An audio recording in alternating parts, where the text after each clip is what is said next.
So I have a great question in the chat or comment in the chat from the tech execs who say their business changes too fast for long-term planning.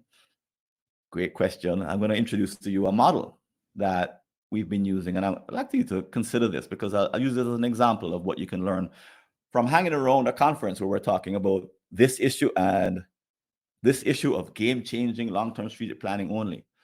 So kind of an obscure article from 2008 from Andrew Curry and Anthony Hodgson, Journal of Future Studies, seeing in it's really three horizons. But let me give you an idea of what this talk is talking about. Their paper is talking about. So this idea is based on the fact that initially, what they call the first horizon, there's a pretty decent fit between what companies do and their external environment, their markets, their customers, the technology, the government regulations, what investors are willing to pay for, and so forth. There's a pretty good fit. And over time, that fit sort of naturally decays. So Jeff Bezos says there are some things that don't change.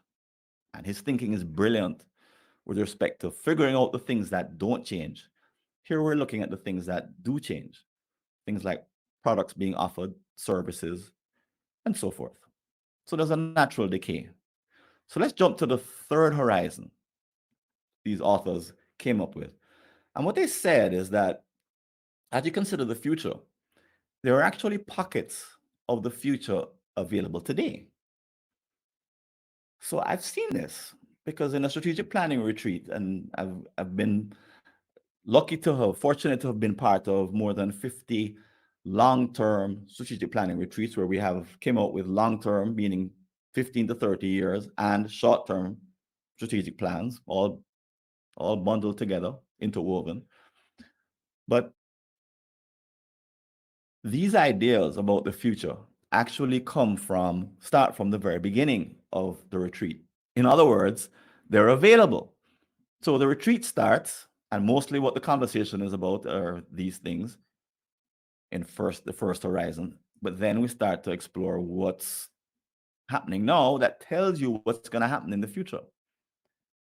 And we start to build a future, a vision, based on these, you might call them weak signals that are available today.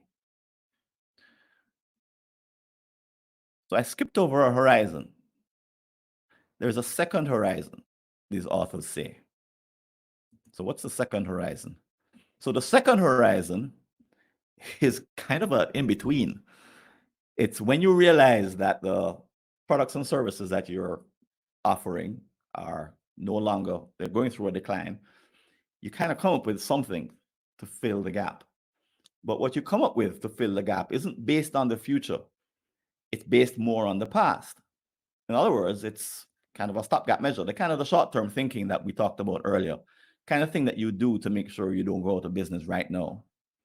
You may realize at the time that it has no long-term future, but this is what's going to pay the bill, so let's do it.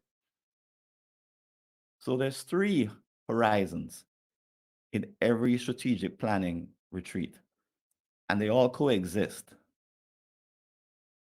Now, here's the sort of the difficult thing that I've seen is that there is a messy middle.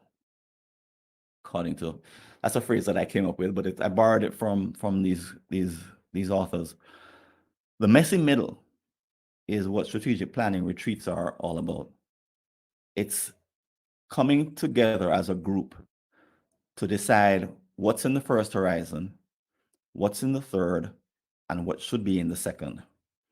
And if you see the slopes of these graphs, or in other words, how fast these things are changing, you can imagine if you've never been in a retreat that's looking at 15 to 30 years old, there's a considerable amount of conversation and discussion, and sometimes argument over what's the nature of this messy middle and how to navigate it.